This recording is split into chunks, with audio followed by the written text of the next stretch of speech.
everyone, and welcome to lesson 25.2. Today's lesson starts on page 353 in your Springboard book. You're going to need a pencil and a highlighter and possibly a calculator, and you're definitely going to want your 25.2 theorem organizer or notes to keep track of these different theorems that we're going to talk about. Now on page 353, we see a vocab word, which is inscribed angle. And an inscribed angle is an angle formed by two chords and a common endpoint. So those are going to be your angles that are on the circle, is how I like to think about our inscribed angles. So for instance, this would be an example of an inscribed angle, this red angle I just drew in, because its endpoint, its vertex is on the circle. Okay, now there's a special relationship when we have an inscribed angle and the angle or the arc it is opening up onto. Okay, so we have here this angle on the circle, and notice it's opening up onto arc AB. Now when we look at this, notice the arc is the same as the central angle. We talked about that last lesson, but notice then there is a relationship between our inscribed angle then here. This is always going to be half the measure of our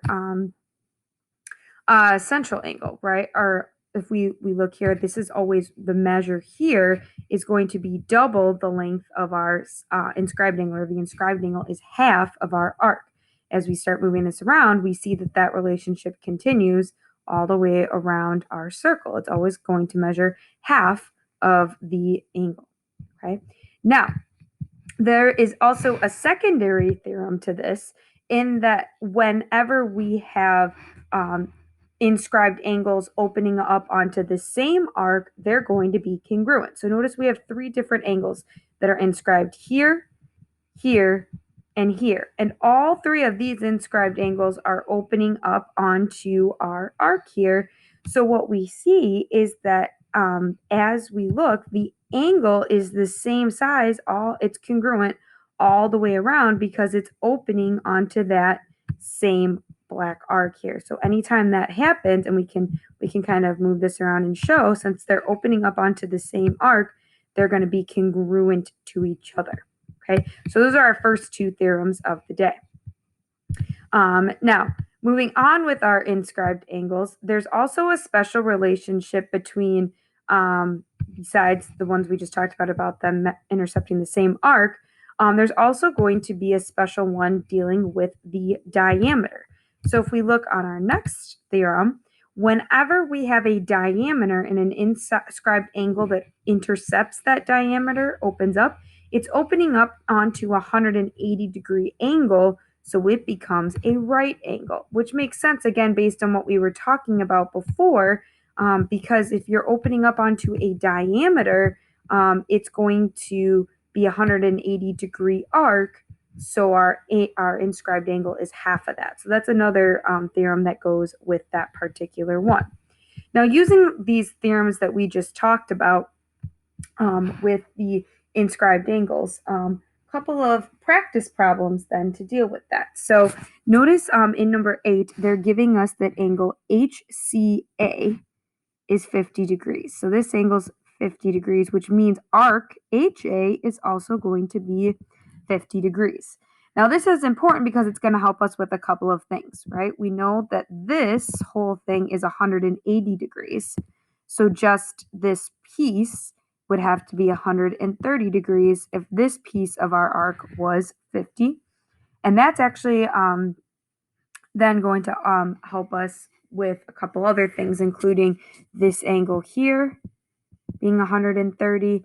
And then we can also figure out a couple other pieces of information. Now, specifically to start, they're asking us to find HIA. So this arc right here, angle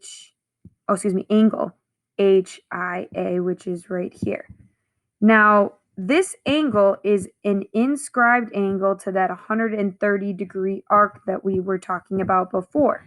So we know that this is going to have to be half of the arc measure since it's an inscribed angle. So half of 130 degrees would be our measure here, which would be 65 degrees. Oops, and this is HIR. So sorry, HIR.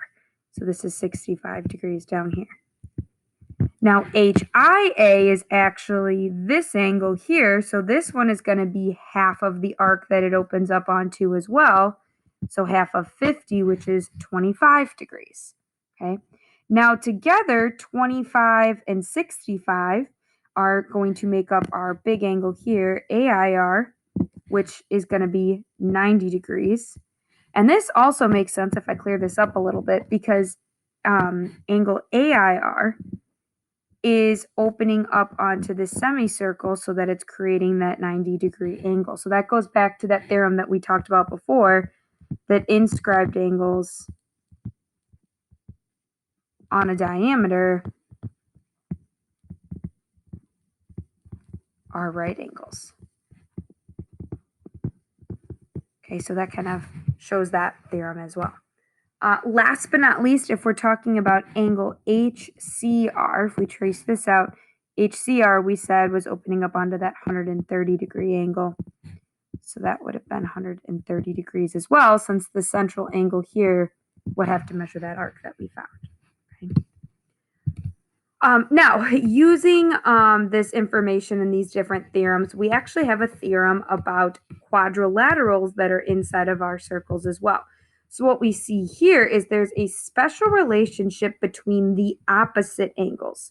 So do you notice a relationship between 78 and 102 that's the same as 98 and 82? Or if we move these around, kind of change up the size of our angles. Oops. Do you notice a relationship again between some of these angles? For instance, 90 and 90 and 82 and 98. Well, hopefully what you're noticing is that these opposite angles are supplementary to each other, right? Angle A plus angle C is going to equal 180 degrees each time. And the other pair of opposite angles, in this case, angle D and angle B, they're also going to equal 180 degrees each time, okay? And there's the proof on why that works, but it's a special relationship that, again, the opposite angles in a quadrilateral inscribed in a circle are supplementary. Okay, so again, they add up to be 180 degrees each time. Okay. So how do we use some of this information, right? We've talked about 4 different theorems now. Let's skip the next page. We're going to skip over this page 356, and we're going to jump to page 357, our last one. And we're going to start by talking about number 16, okay? Notice if it says an inscribed angle that intercepts a semicircle. So here's our inscribed angle intercepting a semicircle. What do we know about that angle? Well, we know just like it's intercepting, the diameter, intercepting a semicircle is another way to say that angle, our inscribed angle, will be a right angle. Okay, so when in doubt, draw yourself a picture with that, because anytime you're opening up onto a semicircle or a diameter, you're thinking right angle. Okay. Now in number 17, this one's dealing with our quadrilateral in our figure. So they're telling us that angle DAB is 122 degrees, and they want us to now figure out the measure of angle C in here, right? The other angle that we can figure out is angle C, because we know that these opposite angles have to add up to be 180 degrees. 120 plus the measure of angle C has to equal 180. So we know the measure of angle C, or BCD, has to be 180 minus 122, which is 58 degrees. Okay. And then last but not least, it'll actually help us show that there are 360 degrees total in our quadrilateral, since if both pairs of opposite sides add up to be 180, we know that then they have to both add up to be 360 degrees total in our quadrilateral. Now, just to summarize where we are at for this lesson after a couple of practice problems here, we want to make sure that we fill out this organizer, right?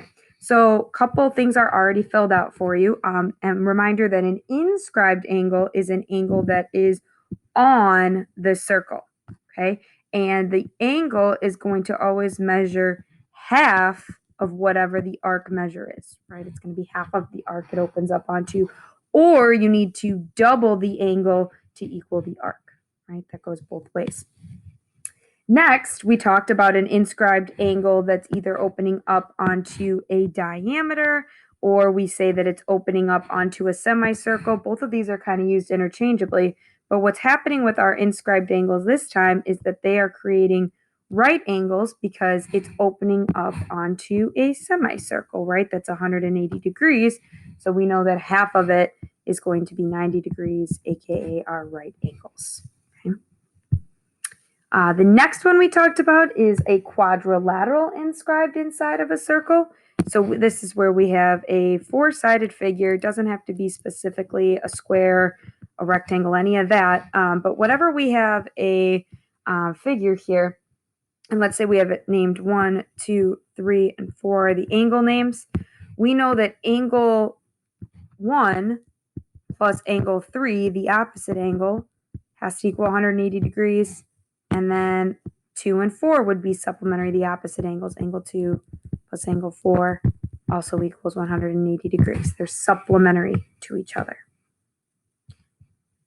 Finally, we talked about this one before, but anytime you have inscribed angles opening up onto the same arc, so we have angle 1, and then we have a second angle that's opening up onto that same arc. We're going to name that angle 2. Because they're both opening up onto the same arc, we know that they are congruent to each other, right? We would say that angle 1 is congruent to angle 2 because they're opening up onto the same arc. They have to be the same measure, which is half of whatever that arc is. Okay? So we will use these 4 theorems moving forward. Thanks for watching and look forward to more practice in class.